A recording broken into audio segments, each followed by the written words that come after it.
Hi guys, today I would like to show you how to remove the frozen ice from the air condition. Now this is the heat pump, it's from outside. Mình sẽ giới thiệu với các bạn cái cách mà để gọi là ở nhà tự có thể sửa hoặc là tự có thể remove cái máy lạnh của các bạn ở phía bên ngoài mà nó bị đóng băng các bạn. Này, nó bị đóng băng, các bạn thấy ở trong này, đóng băng rất là nhiều các bạn. Đóng băng rất là nhiều. Thì cái first you have to switch from the heat to the cool. That means heat to the heat. You have to change to the air condition. This is it's happened about 10 or 15 minutes. You have to change this. Cái đầu tiên quý vị các bạn phải sử dụng cái chế độ là chuyển từ máy hít qua máy lạnh. Hít qua máy lạnh nó khoảng từ 10-15 phút hoặc là lâu hơn, tùy theo cái máy. It happened. It will remove the frozen from 10-15 minutes or 30 minutes. It depends on what the model of your what is the model of your air condition. So for example, this one is Korea, and this is the first one you can do. And the second thing you can do that, you can using the fan. This is about 1 hour. Cái cách thứ hai là các bạn có thể sử dụng cái chuyển qua cái chế độ mà chạy quạt. Thì cái chế độ quạt đó thì nó không phải là giải pháp tốt nhất. For the fan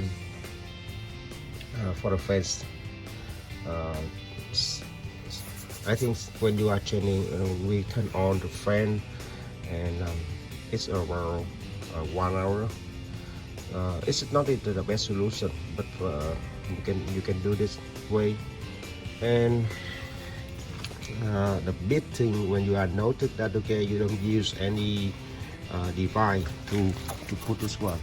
It's hard device to put this one. It's broken in this.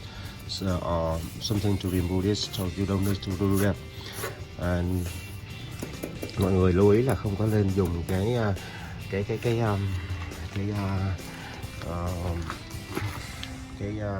vật nhọn để ta có thể chọc vào đây các bạn ha. Đừng có dùng vật nhọn để chọc vô cái này, nó sẽ tự động hư. Okay, now I only turn on. No, I have switched from the heat to the air condition, and from the air condition. So I have to wait because sometimes here it's frozen from this one. Mọi người mình mới vừa bật qua cái chế độ hít và từ chế độ hít mà chuyển qua chế độ air condition rồi quý bạn ha. Thì chúng ta sẽ chờ xem như thế nào, chút xíu nó có rã hay không để xem. Bây giờ nhiệt độ ở bên ngoài là khoảng chừng để độ C. Bên ngoài bây giờ là bao nhiêu độ C?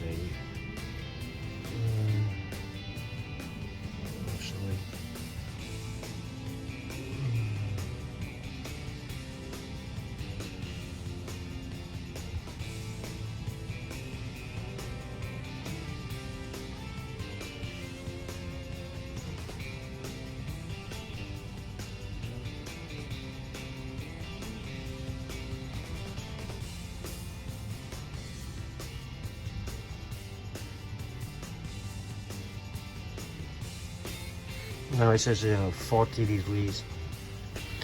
Bây giờ thì nó khoảng là 40 độ F thì bạn, 40 độ F. Nhưng mà thực ra thì cái này là frozen mấy ngày hôm nay rồi. Now it's 40 degrees, but this frozen from the last few 2 or 3 days before, because 2 or 3 days before it's very cold. It's under 32, like 25 or 28 degree. Okay, so that's for a quick review how to solve the problem. Đây là một cái video ngắn để chia sẻ với các bạn cái cách để làm sao mà có thể remove cái frozen, cái ice mà nóng đá ở trên cái máy heat của mình các bạn ha. Okay, thank you so much for your watching. Hope this video will useful for you and your family. Please subscribe, like and share this video. Cảm ơn quý vị các bạn rất là nhiều đã luôn đồng hành ủng hộ với kênh của QA Vũ.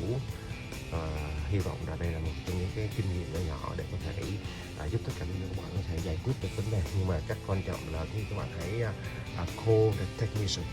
Please call the technician if you cannot remove it by yourself. This is better for them to check your XP. Okay, thank you so much. See you in next video. Bye bye. Mình đã chuyển từ heat qua cool. We have to change heat to cool.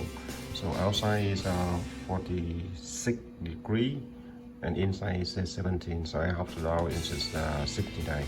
Mình sẽ giảm xuống còn 69 các bạn ha. Và bây giờ nó chạy khoảng cỡ 15 phút, just 50 minutes. I put it so it's and 30 minutes. So now we see from outside. Okay, so after 15 minutes, and now the ice removing.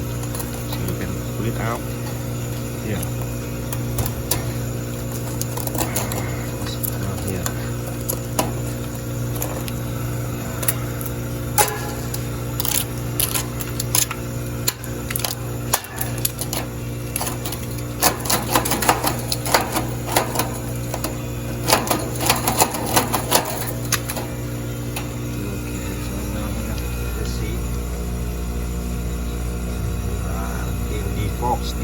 The forks, some slices, very good. So I think this will be useful for you to solve the problem when your air conditioner is frozen from outside. This is a short video, and I hope it's useful for you and your family in the winter times if your heat pump frozen from outside. Okay, thank you so much for your watching. See you in next video. Và đây là cái video mà mình đã giải quyết xong cái việc mà đông đá ở cái máy heat cũng như là máy heat của các bạn nha. Mình đã giải thích với các bạn trong video này và hy vọng là các bạn sẽ thích cái video. Hãy nhấn like, share và đăng ký để nhận thêm nhiều các video khác nữa. Thank you so much for your watching. See you in next video.